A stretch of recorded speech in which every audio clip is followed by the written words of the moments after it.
इसमें कोई दो राय नहीं है कि एक बहुत ही अनफॉर्चुनेट इंसिडेंट हुआ है। और ये इनिशियली जो हमें रिपोर्ट्स आई वो यही है कि मिलिटेंट्स घात लगाए बैठे थे और उन्होंने उस बस के ऊपर फायर किया, जो कि शिवखोड़ी से निकली थी और टुवर्ड्स कटरा जा रही थी। उसकी वजह से जो ड्राइवर है उसका बैलेंस जो है वो बिगड़ा और वो नीचे बस जो है वो खाई में चली गई। रेस्क्यू ऑपरेशन जो है वो अभी कंप्लीट किया जा चुका है। 9 are feared dead right now and 33 injured हुए हैं। उनको इमीडिएटली नारायणा हॉस्पिटल और डिस्ट्रिक्ट हॉस्पिटल रियासी के लिए एम्बुलेंसेस को निकाल दिया गया है। एक तरफ देश के प्रधानमंत्री पद की शपथ ले रहे हैं, दूसरी तरफ आतंकवादियों ने जम्मू कश्मीर के अंदर रियासी के शिवखोड़ी इलाके में यात्रु बस पर हमला करके 10 यात्रुओं को मौत के घाट उतार दिया है। हम आतंकवादी घटना की भरसक निंदा करते हैं और केंद्र सरकार और उपराज्यपाल प्रशासन से अपील करते हैं कि इन आतंकवादी घटनाओं पर अंकुश लगाया जाए और इन आतंकवादियों को सख्त से सख्त सबक सिखाया जाए। Let's go across to my colleague Pradeep, who's joining us with more details. Pradeep, this is a very serious turn of events here, and it's very shocking indeed, some of the latest developments coming in. First and foremost, have the authorities confirmed indeed that it was an act of terror?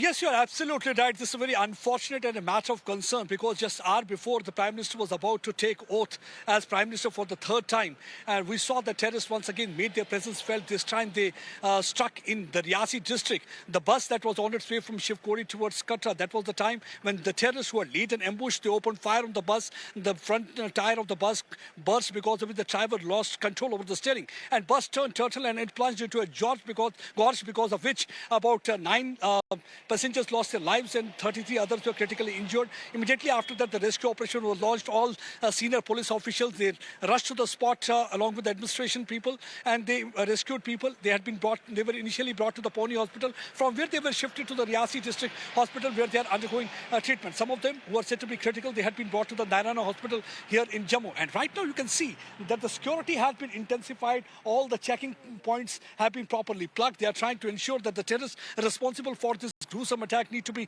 pinned down at earliest. You can see there has been a change in strategy during the last few months. We have seen that instead of plains of Kashmir Valley, the terrorists are choosing the mountain heights of Riasi, Poonch and the Rajouri district. Few days back, they had targeted Indian Air Force vehicle. That time it was ambushed, in which one of them lost their lives. And then after that, they made their presence felt in Basantgarh area, where village defense guard was killed by the terrorists. And since then, the operation had been conducted in different areas. But most of the terrorists are believed to be foreigners, because some of them are said to be Pashto speaking. It appears that this is also handiwork of Pakistani terrorists who are responsible for this attack. And right now the search and cordon operation is continuing. One thing is quite clear. One, look at the timing, because Pakistan is rattled because of Prime Minister Narendra Modi taking over the reins of the country into hand for the third time, because they know he's the man who has hit them hard where it is hurting them most. The reason is what we have seen, that after Uri strike and also after Pulwama bombing, there had been a paradigm shift in the military strategy, how Prime Minister Narendra Modi was able to send a message loud and clear by conducting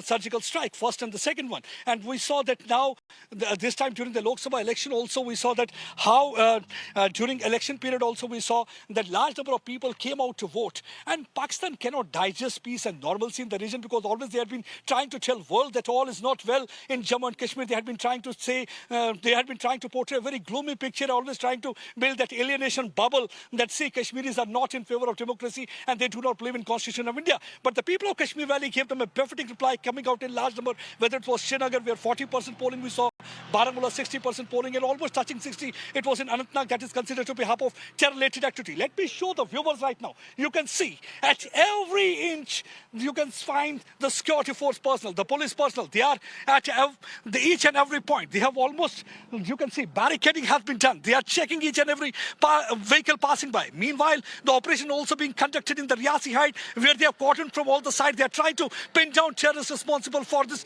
gruesome attack. But this is an act of cowardice, because when you can't match the might of Indian military and Indian forces, you always look for the soft target. And this time also they chose soft target, innocent, unarmed people who had been to pay obeisance at Shiv Khodi Shrine. And after paying obeisance at Shiv Khodi Shrine, they were moving towards the Katra side. That was the time when the terrorists from the nearby heights were laid an ambush. They were waiting for the bus. They opened fire. Driver lost control over the steering. Bus turned turtle and it plunged into the gorge, because of which 9 people lost their lives and 33 injured. Look at the timing. Just hour before Prime Minister Narendra Modi was about to take oath. See, we have seen that on one hand, where the world leaders are there celebrating this occasion, congratulating Prime Minister, and leader from the neighborhood also part of this oath swearing ceremony. The Pakistan, see what they are indulging in. This clearly indicates that on one hand, they try to say that we want to have a good relationship with India, but they continue to backstab India, and that is what they are doing once again. Absolutely. We have seen that a brutal act of terror by Pakistani terrorists where they have targeted innocent, unarmed people.